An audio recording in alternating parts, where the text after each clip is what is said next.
வணக்கம் சாப்பாட்டு பிரியர்களே, இது நம்ம பழைய சோறு பச்சை மிளகா தாங்க. இன்றைக்கி நம்ம என்ன பார்க்க போகிறோன்னா, முட்டை கிரேவி எப்படி பண்ணலான்னு சொல்லி தான் நம்ம பார்க்க போகிறோம்.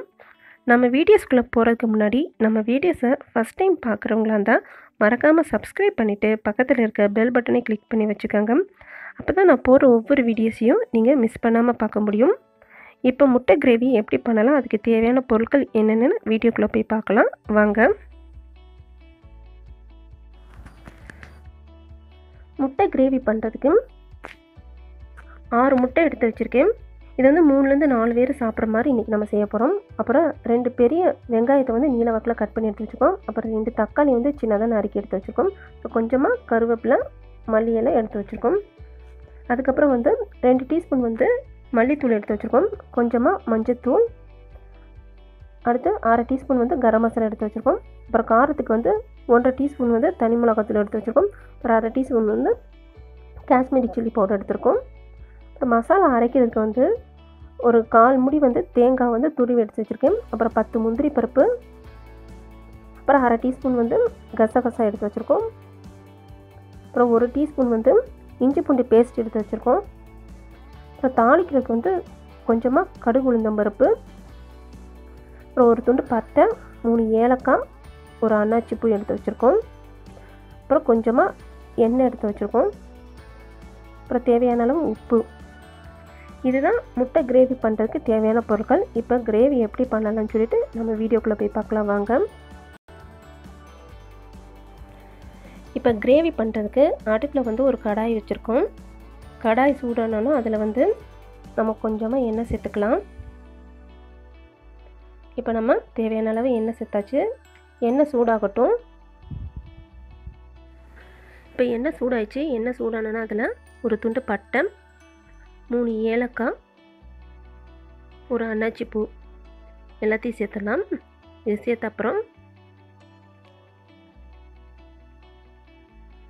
நம்ம கொஞ்சமாக தாளிக்கிறதுக்கு வந்து கடுகு உளுந்தம் பருப்பு எடுத்து வச்சுருக்கோம். கடுகு உளுந்தும் சேர்த்துக்கலாம். கடுகு உளுந்து வந்து நம்மளுக்கு நல்லா பொரியட்டும். இப்போ நம்மளுக்கு கடுகு உளுந்து நல்லா பொரிஞ்சிருச்சு. அடுத்தது நம்ம 2 பெரிய வெங்காயத்தை வந்து நீல வாக்கில் கட் பண்ணி எடுத்து வச்சுருக்கோம். அதை சேர்த்துடலாம்.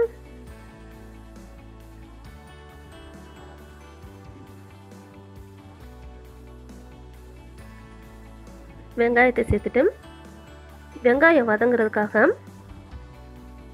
அதில் நம்ம கொஞ்சமாக உப்பு சேர்த்துக்கலாம். உப்பு சேர்த்துட்டு வெங்காயத்தை வந்து நல்லா வதக்கிக்கோங்க.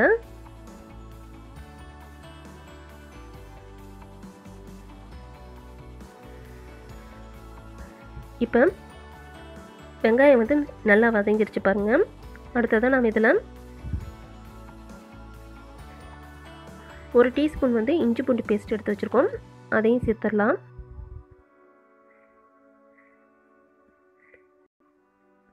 இஞ்சி பூண்டு பேஸ்ட் சேர்த்துட்டு இஞ்சி பூண்டு பேஸ்ட்டோட பச்சை வாசனை போகிற வரைக்கும் நல்லா வதக்கிக்கலாம்.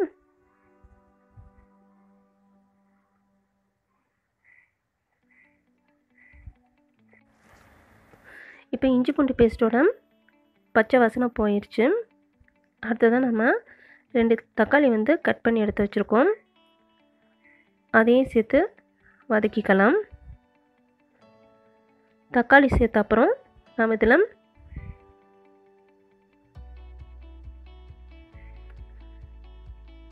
கொஞ்சமாக கருவேப்பிலை சேர்த்துக்கலாம்.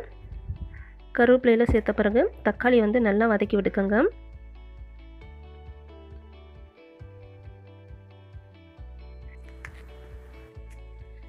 இப்போ நம்மளுக்கு தக்காளி நல்லா வதங்கிருச்சு. அடுத்ததான் நம்ம இதில் எடுத்து வச்சுருக்க மசாலாவில் சேர்த்துக்கலாம்.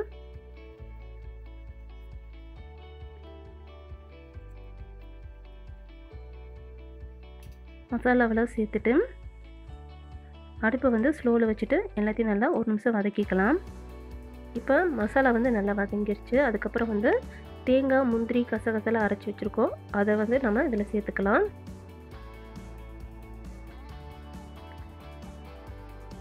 சேர்த்துட்டு நம்மளுக்கு கிரேவிக்கு வந்து எவ்வளோ தண்ணி தேவையோ அதுக்கேற்றாப்புல வந்து தண்ணி சேர்த்துக்கலாம். தண்ணி ஊற்றிட்டு எல்லாத்தையும் நல்லா கலந்துக்கோங்க. அடுத்தது நம்ம இதில் கிரேவிக்கு தேவையான அளவு உப்பு சேர்த்துக்கலாம்.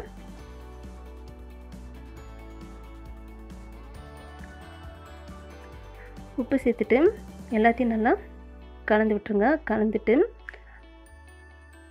அடுப்பை ஸ்லோவில் வச்சுட்டு கிரேவியை வந்து ஒரு 5 நிமிஷம் வந்து நல்லா கொதிக்க விட்டு எடுத்துக்கலாம். இப்போ நம்மளுக்கு கிரேவி வந்து நம்மளுக்கு நல்லா கொதிச்சிருச்சு. அடுத்ததான் நம்ம இதில் முட்டை வந்து நம்ம இந்த மாதிரி வந்து கிரேவியில் வந்து உடச்சி ஊற்றிக்கலாம். முட்டையை வந்து நம்ம முழுசாக வேக வச்சு போடாமல் இந்த மாதிரி வந்து உடச்சி ஊற்றிக்க போகிறோம். இதே மாதிரி நம்ம எடுத்து வச்சுருக்க எல்லா முட்டையும் உடச்சி ஊற்றிக்கலாம். நம்ம கிரேவியில் வந்து எல்லா முட்டையும் உடச்சி ஊற்றின அப்புறம் கிரேவியை வந்து கலந்து விடும்போதுல நம்ம முட்டையோட மஞ்சக்கரு வந்து உடஞ்சிடாமல் பார்த்து கவனமாக நம்ம கலந்து விட்டுக்கிறணும். இப்போ நம்ம எல்லா முட்டையும் வந்து உடச்சி ஊற்றியாச்சு. முட்டை உடச்சி ஊற்றின அப்புறம் அடுப்பை கொஞ்சம் ஸ்லோவில் வச்சுட்டு முட்டை வேகிற வரைக்கும் கிரேவியை வந்து கொதிக்க வச்சு எடுத்துக்கலாம். இப்போ நம்மளுக்கு முட்டையில் வெந்துருச்சு. கிரேவி நம்மளுக்கு வந்து ரெடி ஆயிடுச்சு பாருங்கள். நம்ம வந்து உடச்சி ஊற்றின முட்டை இந்த மாதிரி வந்து முழுசாக இருக்கணும். அப்போ தான் நம்மளுக்கு நல்லா இருக்கும். அடுத்தது நம்ம இதில் கொஞ்சமாக கொத்தமல்லி தழையை சேர்த்துடலாம். கொத்தமல்லி தழை சேர்த்துட்டு அடுப்பு ஆஃப் பண்ணிடலாம். நம்மளுக்கு இப்போ கிரேவி வந்து ரெடி ஆயிடுச்சு.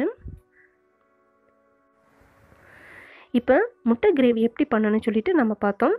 இதே மாதிரி நீங்களும் உங்கள் வீட்டில் வந்து செஞ்சு பாருங்கள். செஞ்சு பார்த்துட்டு எப்படி இருந்துச்சு சொல்லி உங்களோட கருத்துக்களை வந்து மறக்காமல் எங்கள் கூட வந்து பகிர்ந்துக்கங்க. வீடியோஸ் பிடிச்சிருக்குன்னு நினைக்கிறேன். பிடிச்சிருந்துச்சுன்னா மறக்காமல் ஒரு லைக் பண்ணிவிட்டு உங்கள் ஃப்ரெண்ட்ஸுக்கும் ஷேர் பண்ணிடுங்க. நம்ம சேனல் பழைய சோறு பச்சை மிளகா வந்து மறக்காமல் சப்ஸ்கிரைப் பண்ணிவிட்டு பக்கத்தில் இருக்க பெல் பட்டனையும் கிளிக் பண்ணி வச்சுக்கோங்க.